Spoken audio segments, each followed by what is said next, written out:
చంద్రబాబు నాయుడు గారి 2 ఉగ్రవాద దినపత్రికల్లో జగన్మోహన్ రెడ్డి గారి మీద, జగన్మోహన్ రెడ్డి గారి కుటుంబ సభ్యులపైన, వైఎస్ఆర్ కాంగ్రెస్ పార్టీ పైన నిరంతరం బురద జల్లేటటువంటి వార్తలు. ఆ వార్త రాస్తూనే పాపం వాళ్ళు అడ్డంగా దొరికిపోతారు. ఎందుకంటే వాళ్ళు హైదరాబాద్లో కూర్చొని ఆంధ్రజ్యోతి, ఈనాడు ఆంధ్రప్రదేశ్లో అమ్ముతున్నటువంటి 99 రూపాయల సుమో విస్కీని, షార్ట్ విస్కీని, బెంగళూరు మాల్టెడ్, కేరళ మాల్టెడ్ విస్కీని మొత్తాన్ని కలిపి మిక్స్ చేసుకొని వాళ్ళు తాగి వార్తలు రాస్తూ ఉంటారు.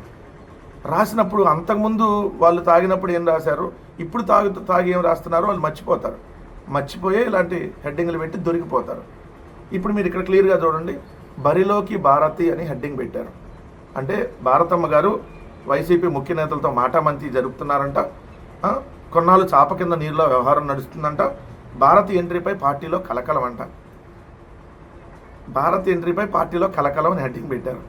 సరే, ఈ కలకలం గురించి మాట్లాడుకునే ముందు వాళ్ళు పైన రాసినటువంటి హెడ్డింగ్, ఇన్నాళ్ళు బిజినెస్ వ్యవహారాలు మినహా ప్రత్యక్ష రాజకీయాలకు దూరంగా ఉన్న ఆమె ఇప్పుడు వైసీపీ నేతలతో మాటామంతి జరుపుతున్నారు.